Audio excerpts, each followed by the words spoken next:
In chapter 2, Physiography and Structure, today we will discuss about the Peninsular Plateau, and the focus of this physiographic division are the mountains of this region. In Peninsular Plateau, most of the mountains are of relict type. They are residual hills.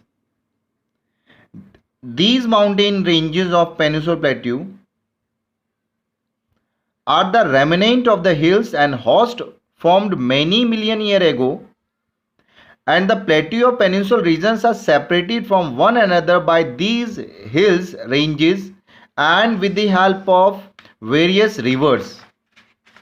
The important ranges of peninsular plateau, though they are the part of these three subdivisions, as I told you in the previous video, in the Peninsular Plateau you have three subdivisions. One is Deccan Plateau, next is Northeastern Plateau, this is called Chota Nagpur, and this is Central Highland, that is I told this is Malwa region. In the important hill and ranges, the most important place among all these ranges of Aravalli Hills. These hills is generally extending from Delhi to Gujarat, is like that. It's extending from here Delhi to Gujarat till Ahmedabad, and this Gir forest is the part of this. And the Guru Shikhar is the highest peak of this mountain of Himalaya in the Mount Abu. And this hills is extending from Delhi to here. It's around 800 kilometer, and this is one of the oldest mountain of our country. Next hill is Vindhya range, generally and popular as Vindhyanchal, which run from the north of Narmada in MP, like this. This is Vindhya. Almost this region is in MP. Next of this is Satpura.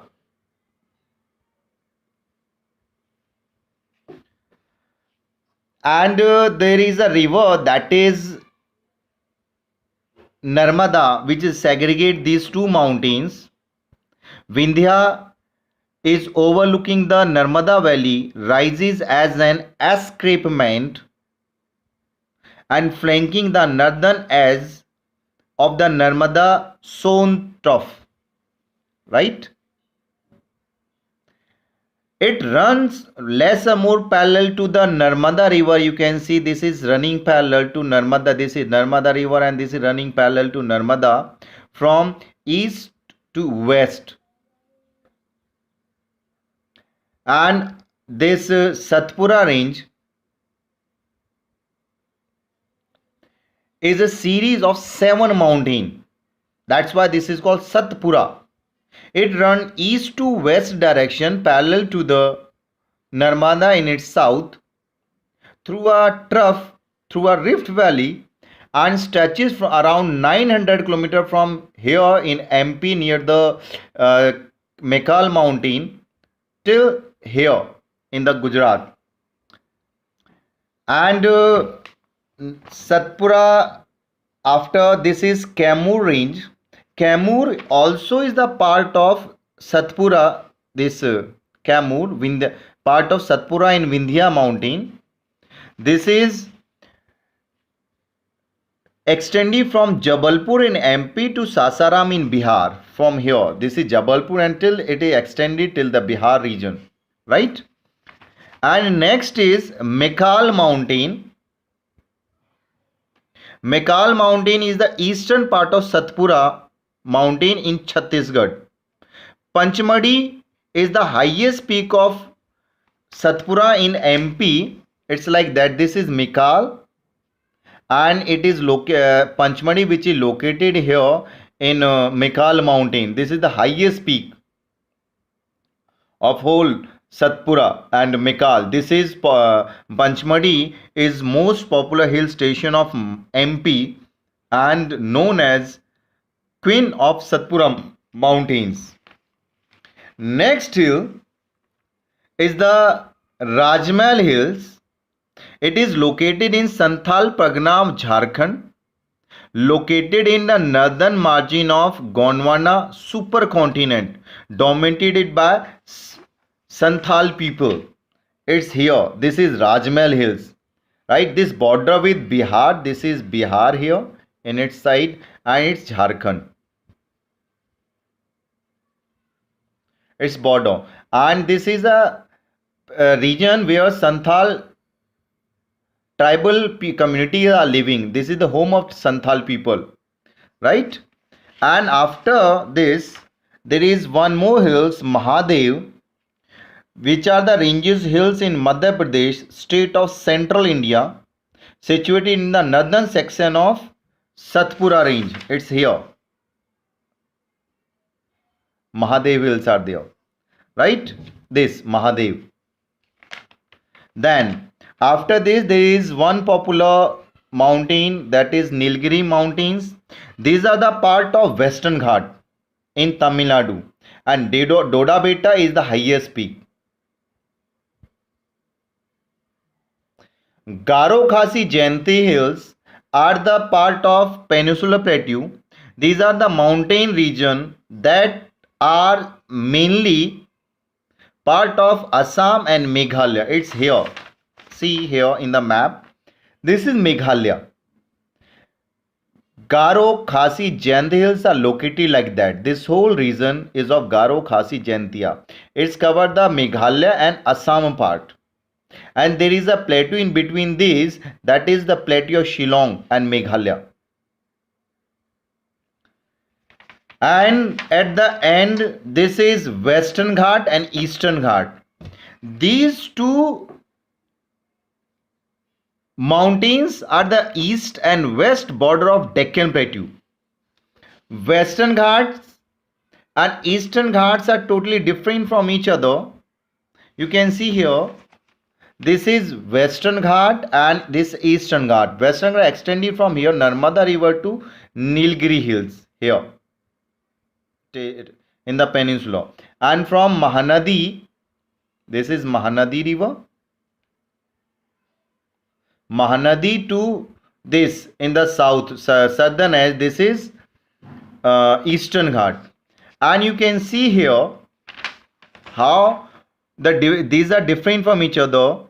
The Western Ghat parallel to the western coastal plain and Eastern Ghat are parallel to the eastern coastal plain.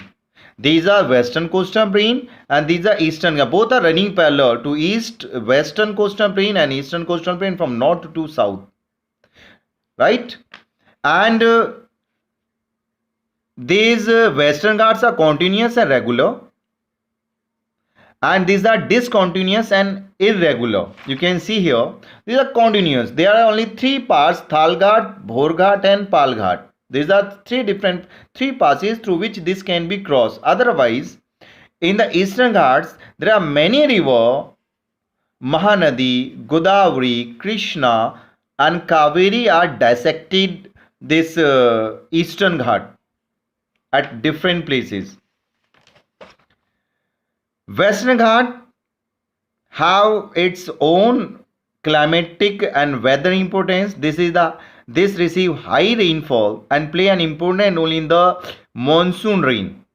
This is generally act as an orograph for the branch of Arabian Sea during the month of June, July and August. And Eastern Ghat play no role in the climate and do not work as orograph for the monsoon rainfall. Can see, because the winds which come from the Arabian Sea, they strike over with this and cause very high rainfall in the western coastal plain. And as it crosses the Western Ghat and reaches over the eastern side of Western Ghat, rainfall decreases. But these Ghats of eastern part, they do not play any such role in climate of India, right? Because rain is high, that's why forests are evergreen in the Western Ghat, and rain is comparatively less, so forests are of deciduous type here. So these are the different mountains of Peninsular Plateau. And apart from that, this Peninsular Plateau, this whole region playing a very important role in the Indian subcontinent, because this whole region having many plateau, like Chota Naga Plateau is the deposits of large amount of mineral iron, manganese, copper, bauxite, chromium, mica, gold in the Karnataka region found here. And 98% of Gondwana coal deposit of India found in this plateau, especially in the valley of Mahanadi, Son, Damodar region. And beside, there are large reserves of the slate, shell, sandstone, marble, etc. in this region. And the large part of northwest plateau here, this region, which is made up of lava rocks, having the black soil here in Deccan region, which is extremely important for the cultivation of cotton. And there are many reasons which can be utilized for the agriculture here in Peninsula Plateau. Thank you.